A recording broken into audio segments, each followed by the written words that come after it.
Hello. Hello. So today I want to talk about resting without sleep and the nature of rest in my experiment with resting without sleep yesterday and last night and this morning, kind of, because it was overnight. So this idea has come from a culminating conglomerate of principles over the past couple of years of my life. um, Consider this idea. When you're running and you need to rest, what do? You stop running, you stand. That's considered rest.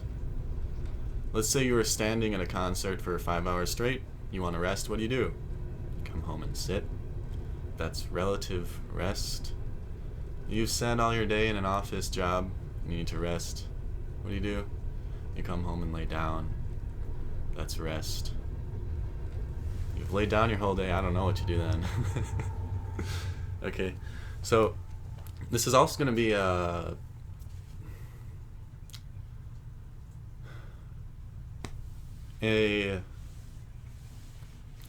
maybe sharing some experience with the different phases of meditative states, and the different gazes you have to almost surrender to. Not almost. I mean, it's almost a gaze that you certainly have to surrender to. So, whenever you meditate, or whenever you want to change your rate of existence, or whenever you want to change your emotion, it's good to surrender to it, because then you let every single molecule in your body be infiltrated by the nature of your choice. So, I was, you know, now this has come from a guy named Sadhguru, mostly, who has inspired me in such a way where he was talking about, like, the human body is incredible. It's superb. It's fucking immaculate. All right.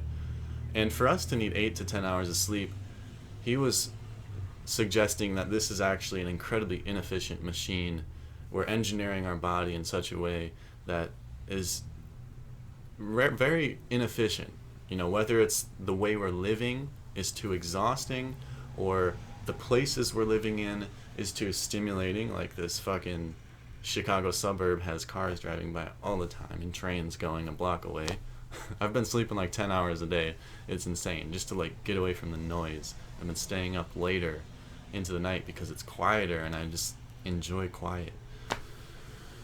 So I was curious, of course, because if somebody says, well, hey, you could engineer your life in a more efficient way, I have to be honest with that. If somebody says that, I'll pay attention to it. And I'll try it for myself and experience the states of rest for myself. So I'm still a baby coming out of the womb with this kind of idea and this experience. And I'm only 22, and my body's still growing. And, scientists say you're supposed to have 8 hours of sleep a day, right? So, I don't know, but I'll explain my experience. So last night, I was just enjoying this game called Civilization 5. And I don't know. I don't know. I just happened to be, like, glued into it. And it became very late. And, when you do that, and you're stimulating your mind with artificial light, it keeps your mind awake. And to me, a lot of times, my eyes are, like, still flashing with light, even after I shut everything off and I'm laying down. And it actually turned out to be the perfect time to experience the transition from a very awake mind into a surrendered, peaceful, and restful flow. Because this is another thing. Life is a flow. It's constant transition. And like a psychedelic state, I talk about psychedelics. So, like a psychedelic state, you gotta kind of surrender to the moment of it and let it happen and exist with it. There's no grabbing. It's too slow. You can't grab things when you're living.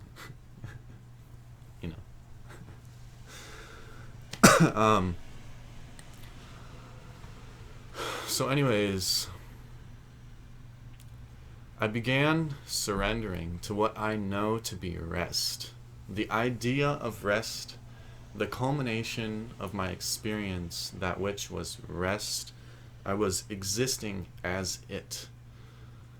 This is uniquely different for everybody, but will probably feel somewhat like rest.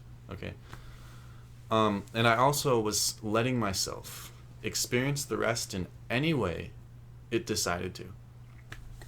So this experience and this idea of surrendering to the nature of my whole existence, and not just my mind, but my whole existence, is also related to the idea and the actual truth that the cells in our body are very intelligent and they know how to exist as a human more than we do as an intellect in the mind.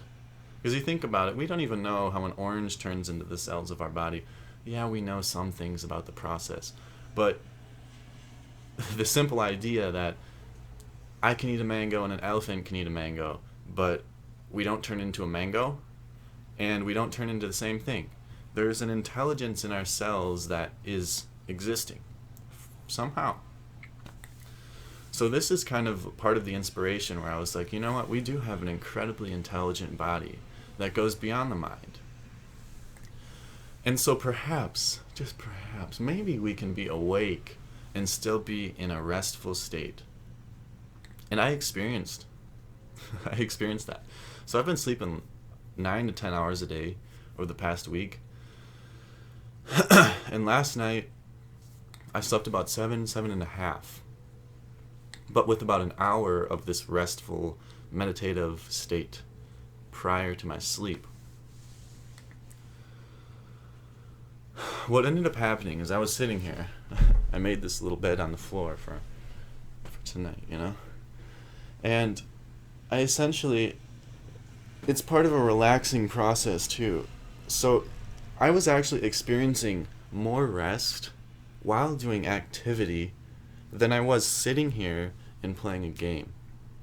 So my body started to feel almost distant from myself. It felt like something else. I was letting myself drift away into this sleepful state that was awake. It's rest, okay? Sleep is not the only form of rest. Again, you go from run to standing still, you're resting. So I was absolutely just, I was breathing pretty consistently, and I was almost like orgasmically surrendering to rest. You know, like how you can orgasmically surrender to like the feeling of, you know, whatever it is. I don't know what an orgasm is, but this kundalini release of energy, I don't know. You know, this burst of I don't know. So I was like orgasmically surrendering in actually getting myself to feel rest. Like, you know, it kind of felt like that and looked like that. I can't transmute a feeling to you, but if you'd imagine somebody having an orgasm, or yourself, you know that state of surrendering, right? The best orgasm is when you don't even exist except in the state of orgasm, in the energetic flux. Boo! So I ended up moving very slowly throughout this process.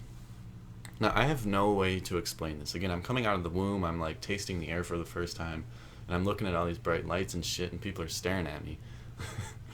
I'm staring at myself. I don't know what the fuck's going on yet, right? So I don't know how to explain these things. But I ended up moving very slowly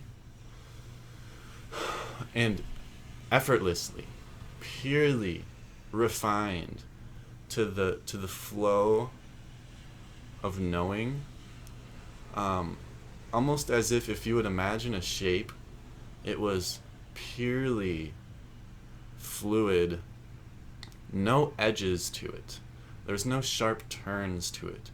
the muscular usage within my body was fluid, and it was related to this feeling. I was always following the feeling of rest. I was following the feeling of rest. That's important to note, is I was not mentally making ideas of rest. I was literally following the nature of rest within myself, and that was guiding me around certain movements, certain positions of rest, like laying on my side or sitting upright, or then like going down into almost like a bowing situation where I'm stretching my hips.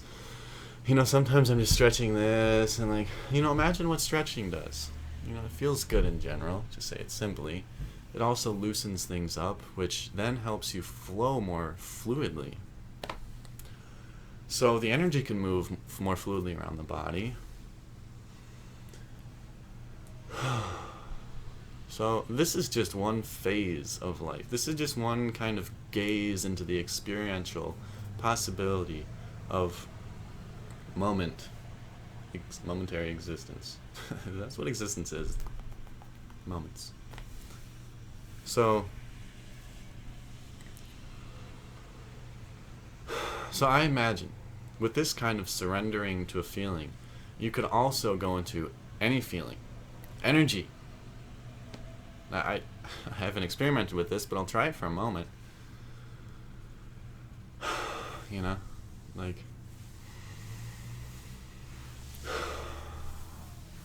so naturally my body started doing this, which is going like this on my legs. Movement. Almost like starting an engine. Like a proper channel of exhaust for the processes of the body. Okay, now my body is telling me that I need to loosen up because it needs a larger pathway for the energy to move through.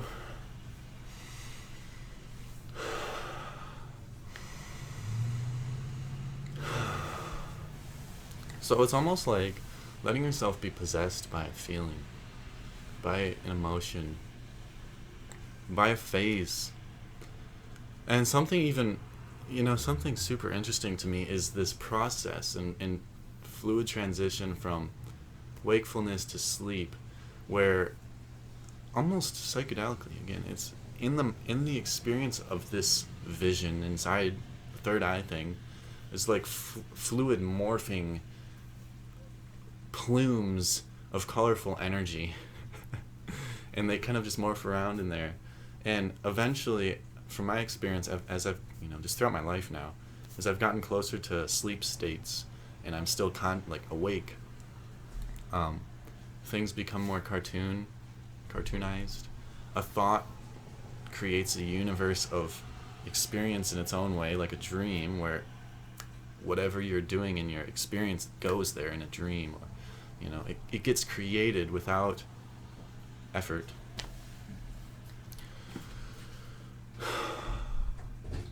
So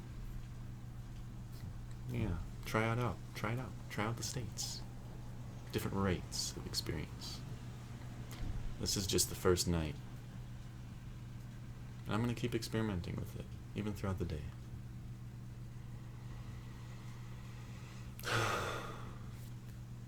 Peace. Any questions, ideas? Let me know.